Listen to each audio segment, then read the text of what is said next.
Hello, and welcome to the Tavern Chat Podcast, episode number 51. I am your host, Eric Tenkar, your bartender in the OSR, the main proprietor at the Tenkar's Tavern blog.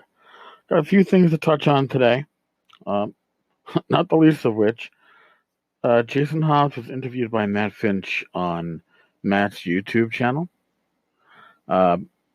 And one of the topics that came up, believe it or not, were pretty much the cats of the OSR. And my little girl, Ashley, who's on my desk right now, right in front of me, she came up for always putting her cat ass, in front of the camera while I'm interviewed on YouTube or stuff. So, yes, Ash, you are now famous for your cat ass. Congratulations. Just a reminder, Jason Hobbs' podcast, Hobbs and Friends of the OSR, nominated for an Emmy. I'll remind you when the voting starts on the 11th. So there's a few OSR picks that we'd like to, I don't know. It isn't guerrilla marketing and it isn't guerrilla voting, but we want to make sure that the OSR gets heard. So there is that. Now, something big happened in the gaming hobby yesterday, and I say big, it was, all right, maybe not big. Excuse me. It was notable. And what happened is ArenaNet, and ArenaNet is Guild Wars 2. ArenaNet fired two of its developers yesterday. Now, I'm going to read the word from Mike O'Brien, who was a main honcho there at ArenaNet. Recently, two of our employees failed to uphold our standards of communicating with players. Their attacks on the community were unacceptable. As a result, they're no longer with the company. I want to be clear that the statements that they made do not reflect the values of ArenaNet at all. As a company, we have always strived to have a collaborative relationship with the Guild Wars community. We value your input. We make this game for you. All right. Something to note here. What happened? Well, first off, the communication that was going back and forth that caused these two developers to lose their jobs, whether they were fired or asked to resign, is irrelevant, happened on the cesspool known as Twitter.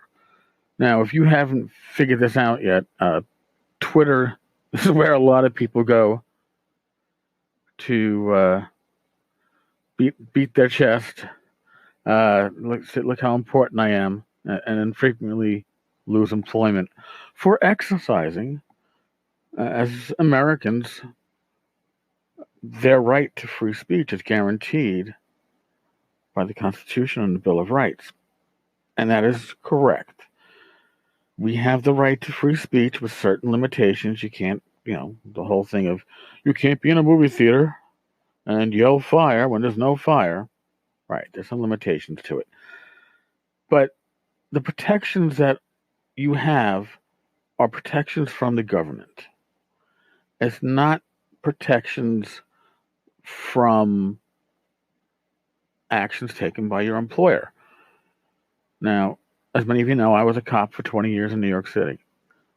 One of the things that was made very clear to us, now I came on in 96, we didn't have social media, but we were told our actions on or off duty could affect our employment, that our actions reflected on our employer, the New York City Police Department, and therefore New York City. And during my career, I saw numerous police officers and firefighters, amongst others, take substantial hits of either vacation time or up to and including losing their jobs, not for committing a crime, not for misconduct on duty, but for expressing themselves off duty in ways that were detrimental to the image of the department and the city. And you were told this coming on. I'm pretty sure any employment that you take these days, especially with a gaming company, is going to have a clause that holds you responsible for your actions, for your words said in social media. I'm guaranteeing that's part of a clause these days. So yes, you can say what you want. However, here's another thing to remember. Social media is not protected by the First Amendment. These are private companies that run it, whether it's Twitter, Facebook, YouTube, Blogger, whatever. These are private companies. They can restrict your speech. We've seen that too. But going back to the incident at hand, 2 developers got into, on July 4th, using their personal Twitter accounts. Okay. However, their personal Twitter profiles did say that they were employed by ArenaNet as developers, and this is how they would communicate with the community. So yeah, it might be private, but it's not really private, or it might be personal. I shouldn't say private. It might be a personal account, but it's linked to your employment. It's certainly not the place to get into a pissing match with the customer base that pays you. Now, a lot of us, I'm not talking, when I say us, I'm talking about in general in the community, go to social media and have the illusion that you're having a conversation, and you're not. Conversations don't really happen on Twitter. They don't generally happen on somebody's personal feed on Facebook, with rare exceptions. At least not on hot topics. What you have on social media is somebody pontificating on their views and generally shutting down all other views. And it goes both ways, don't get me wrong. Now, one of these developers in question had been doing such, again, on their personal Twitter feed, and things that weren't even related to the company, but you can damn well be sure that their employer was watching this, knew that, for lack of a better phrase, their employee was stirring needless shit while being associated with them. And although they say that there's no such thing as bad publicity, yes, there is such a thing as bad publicity. Especially when you're an established company, you're ArenaNet, you're well known. You don't need your employees stirring shit. So, on July 4th, when this employee and then the employee's friend, who was also a developer, jumped into the fray, for lack of a better phrase, attacks were made, not physical attacks, but attacks were made against members of the ArenaNet community for having to dare ask them questions on the holiday because they weren't working, and therefore they're not responsible. No, you're responsible for the image of the company that you work for. If you don't want to be, that's fine, but then don't look surprised when the relationship is terminated by your employer because you're making a bad image. I mean, I'm associated with Frog Guy Games.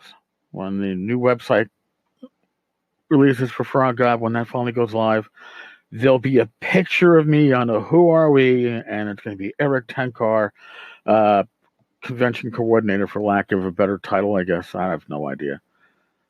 Now, if I go around on my social media and say, president of game company X is a fucking asshole and, I don't know, masturbates with watermelon rinds, I'm going to be held accountable for what I say because I am associated with a company, and they'd be well within their rights to say, you know what, we really don't want to be associated with anybody who would bring this kind of attention. I don't know, why would you do that?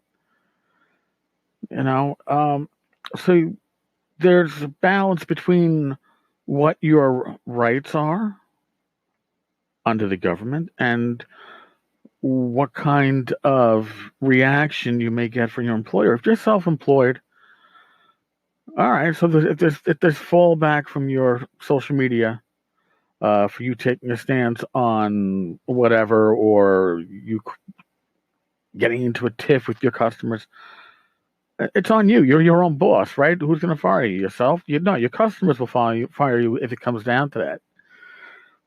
Because really, they're in the end your boss, and if they don't like the way you are on social media, that'll affect it. But if you're self-publisher, if your own boss, yeah, you got a lot more freedom to say what you want, to tell your customer to go fucking pound sand, you know. But you don't have that freedom when you're employed by somebody else. Because again, you are a reflection of the company that you work for, and the company you work for becomes a reflection of you. So I give ArenaNet a lot of credit for acting as quickly as they did. I'm working on the assumption that this individual is probably, earning himself points on the list. It's like, oh geez, not again. And then this incident where it really was pretty much personal attacks on members of their community. Again, I am impressed at how quickly they took action, and that's not common. And maybe it's a good change. It at least you can see that in ArenaNet's eyes, their community, their customers, do come first. And then I haven't played Guild Wars 2. I had the original Guild Wars, and the two supplements that came after that.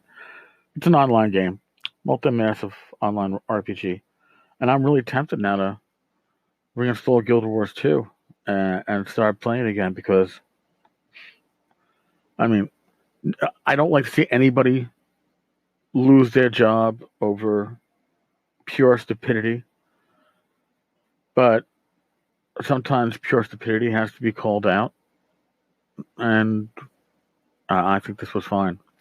So yeah, it's me delving into current events in the extended gaming world. Like I said, it was interesting. It shocked the shit out of me when I saw two people were fired because of their interaction with the company's community, the customers. You don't bite the hand that feeds you. And I guess people have to remember that. All right.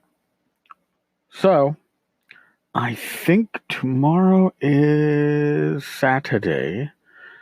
Maybe I will start hitting on some of the OSR rule sets and start doing episodes on that. On the 11th of July, when the NES voting goes live, I'm going to have to do another NES post, a little bit more in depth on the OSR choices that we have.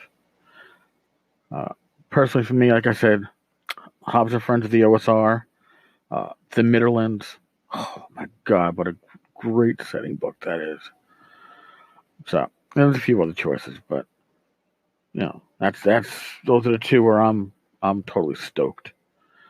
All right, folks. Thank you for listening. Thank you for stopping by. I hope it wasn't a pontification on my end. Stay safe. God bless.